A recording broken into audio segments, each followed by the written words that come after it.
पिछले टॉपिक में हमने देख लिया कि न्यूट्रिशन क्या होता है, उसके इनटेकिंग के प्रोसेस, बेसिकली न्यूट्रिएंट्स क्या होता है, उसके इनटेकिंग के प्रोसेस को न्यूट्रिशन कहते हैं। जैसा मैंने कहा, हर लिविंग ऑर्गेनिज्म को न्यूट्रिशन की जरूरत पड़ती है।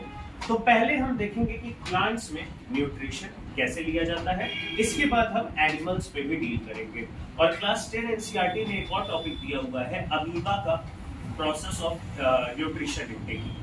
ठीक है, अमीबा अपना खाना कैसे खाता है, तो वो भी हम लोग आगे डिस्कस करेंगे।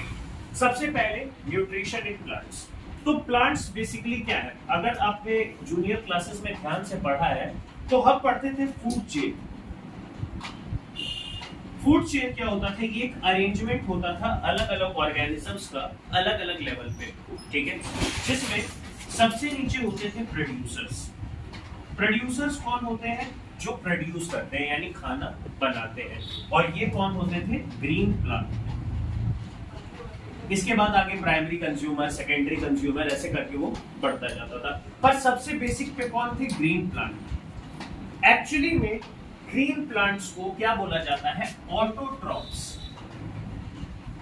क्या बोला जाता है, ऑटोट्रॉप्स। ऑटो का मतलब होता है सेल्फ, ट्रॉप्स का मतलब होता है खाना बनाने वाले, यानी जो अपना खाना खुद बनाते हैं उनको क्या बोलते हैं, ऑटोट्रॉप। जैसे कि ग्रीन प्लांट्स। हेट्रोट्रॉप वो ऑर्गेनिज्म जो इन पे डिपेंड करते हैं प्रोड्यूसर पे अपने खाने के लिए। इसको ऐसे समझ सकते हैं कि खेत में अनाज उगता है, वहां ग्रीन प्लांट अपना फोटोसिंथेसिस कर रहा है, अपना अनाज उगा ले रहा है। अब किसान क्या करता है, उसको हार्वेस्ट करता है और उस अनाज को ले जाके पका के खा लेता है, तो वो क्या हो गया, हेट्रोट्रॉप हो गया। गाय हो गई, गाय क्या करती है, घास चरती है, हम सब जानते हैं। तो वो जो घास चर रही है, घास तो अपना ग्रीनरी कैसे बनाया है, फोटोसिंथेसिस करके बनाया है, अपना खाना खुद बना के बनाया है।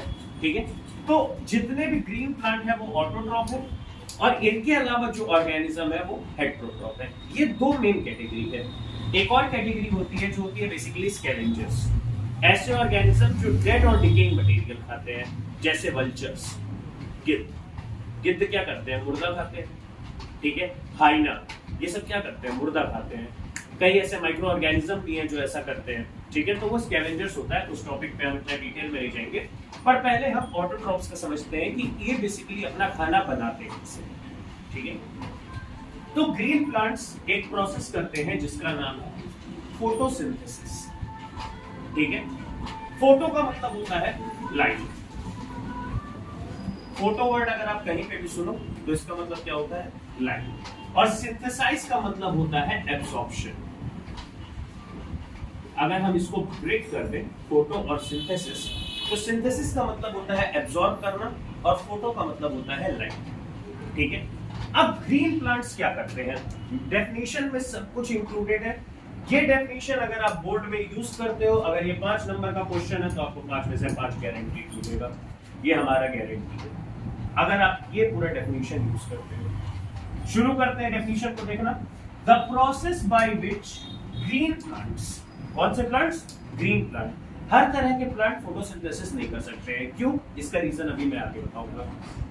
Prepare their food using carbon dioxide and water as raw material. Raw material का मतलब कच्चा पदार्थ। हम खाना बनाने जाते हैं तो पहले अनाज कच्चा होता है, उसको फिर हम बाद में पकाते हैं। उसी तरह प्लांट के लिए कच्चा पदार्थ क्या है, कार्बन डाइऑक्साइड और वाटर। ये क्या है, कच्ची चीजें जिसको प्लांट आगे यूज करेगा।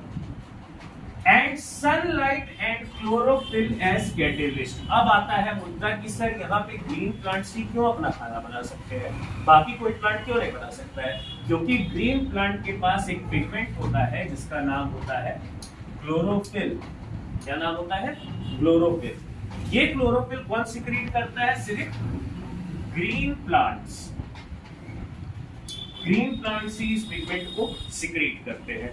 और क्लोरोफिल और सनलाइट क्या करते हैं, एक कैटलिस्ट का काम करते हैं। कैटलिस्ट आप जानते हैं, केमिस्ट्री में पढ़े होंगे, कोई भी ऐसा सब्सटेंस जो रिएक्शन में एक्चुअली इन्वॉल्व नहीं होता है, पर क्या करता है, उसके गति को या तो घटा देता है या तो बढ़ा देता है। ऐसे किसी भी सब्सटेंस को क्या बोलते हैं, कैटलिस्ट। तो यहाँ पे सनलाइट और क्लोरोफिल किसका काम करते हैं, कैटलिस्ट का। अब यहाँ पे कार्बन डाइऑक्साइड और वाटर मिल गया। ठीक है, रॉ मटेरियल की तरह सनलाइट और क्लोरोफिल की मदद से इसने क्या बनाया? ग्लूकोज। क्या बनाया? ग्लूकोज। ऑक्सीजन और वाटर। वाटर जो एक्सेस वाटर रॉ मटेरियल में यूज हुआ वही वाटर है।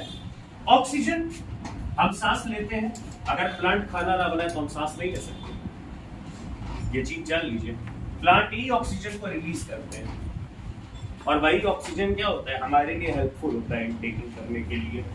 ग्लूकोज ये प्लांट का खाना होता है जो प्लांट में स्टोर हो जाता है स्टार्च के फॉर्म में, ये हम आगे डिस्कस करेंगे। तो ये पूरे प्रोसेस को हम क्या बोलते हैं? फोटोसिंथेसिस। क्या बोलते हैं? फोटोसिंथेसिस। अब इसका अगर हम केमिकल रिएक्शन देखें तो carbon dioxide plus water sunlight और क्लोरोफिल की मदद से बना रहे हैं ग्लूकोज, ऑक्सीजन और वाटर, और इसका बैलेंस केमिकल रिएक्शन यहाँ पे दिया हुआ है। तो ये पूरा प्रोसेस आपको एकदम बाय हार्ट होना चाहिए, पर रट के नहीं, समझ के। सीधी सी बात है, जो जो रॉ मटेरियल लग रहा है उसको रॉ मटेरियल की जगह रख दो, जो जो कैटलिस्ट लग रहा है उसको कैटलिस्ट की जगह रख दो, और जो जो प्रोडक्ट निकल रहा है उसको प्रोडक्ट की जगह रख दो। आपका डेफिनेशन तैयार हो जाएगा। और कोई भी डेफिनेशन आप इसी तरीके से बना सकते हो। डेफिनेशन को क्लियर करिए ताकि एग्जामिनर को समझ में आए कि बच्चे को पता है। फोटोसिंथेसिस क्लास 5 से पढ़ाया जाता है, बहुत जूनियर क्लास है, पर क्या पढ़ाया जाता है? Process by which green plant make their food is called photosynthesis. अब इतना अगर आप क्लास 10 के बोर्ड में लिखोगे तो उसका कोई मतलब नहीं निकलेगा, ठीक है। जब क्लास पढ़ता है तो डेफिनेशन का लेवल भी बढ़ाना पड़ता है, तो उस हिसाब से जब हम डेफिनेशन लिखते हैं तो ये पूरा समझ में आया।